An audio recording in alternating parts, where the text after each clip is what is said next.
Avec la pandémie, la sortie de mon nouveau roman, mon 6e, Mosaïque 1979, est un peu particulière. La pandémie a changé bien des choses. Je m'ennuie des salons du livre, je m'ennuie de rencontrer mes lecteurs, de rencontrer des gens qui ont pris la peine de choisir mon roman, mon ouvrage parmi des milliers. Mais là, ça n'arrivera pas, en tout cas encore pour un petit bout. Puis c'est la raison d'être de cette capsule vidéo.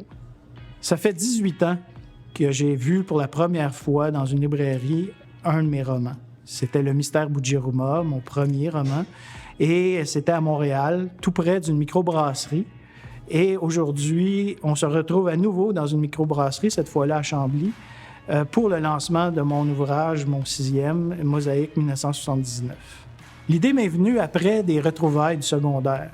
Je me suis rendu compte qu'on racontait tout le temps les mêmes histoires en chum, les mêmes anecdotes. On était tout le temps focusé sur ce qu'on avait vécu, de la manière qu'on l'avait vécu, ce que ça nous a apporté. Puis 40 ans plus tard, on s'en souvient encore comme si c'était hier.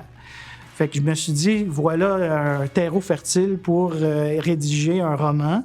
Et du même coup, je me suis dit, tant qu'à faire, je vais y apporter ma touche personnelle, ma signature habituelle, de raconter 3 histoires en même temps. 3 histoires vraiment différentes qui, à la lecture, finissent par se rejoindre. Le lecteur est déboussolé au départ, c'est ce que je cherche, mais ils finissent par comprendre que c'était toute la même histoire. Fait que dans ce roman-là, il y a vraiment 3 mouvements. Le premier, c'est des élèves qui aspirent à être acceptés en 79 à un collège privé. Le deuxième mouvement, c'est le personnel enseignant, c'est le personnel de soutien qui se prépare à cette rentrée 1979-là. Le troisième mouvement, lui, est plus contemporain. En fait, ça se passe au mois de février 2020, donc à la veille de la pandémie. Et ça se passe en périphérie de Montréal, où, dans un palais de justice, un attentat est commis, un attentat très particulier. La question qu'on va se poser à travers ces 3 histoires-là, ces 3 mouvements-là, c'est de savoir qui a commis ces actes-là dans le palais de justice. On va se rendre compte à la lecture que le lien entre 2020 et 1979, il se retrouve sur une mosaïque d'étudiants de la cohorte de ce collège-là. C'est le premier d'une série.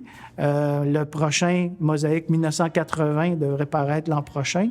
Il va être fait sur la même forme ou sur la même structure. J'ai dédié ce livre-là, Mosaïque 1979, à mes parents, parce que mes parents, jusqu'en 79, ont pris toutes les décisions pour moi, puis ont pris les bonnes décisions. Je l'ai dédié aussi par amour à Mélanie Charbonneau. Je l'ai aussi dédié sans l'avoir écrit, sans l'avoir mentionné. Je l'ai dédié aussi à mes chums, les gars avec qui j'ai passé à travers 5 ans de collège. Toutes ces histoires-là qui m'ont inspiré, ça vient d'eux. C'est donc avec fierté qu'aujourd'hui, je vous présente Mosaïque 1979. Le lancement de ce roman-là coïncide avec, j'espère, la fin de la pandémie. C'est édité chez Béliveau, éditeur, et il sera dans tous les bons magasins au moment où vous pourrez voir cette capsule vidéo.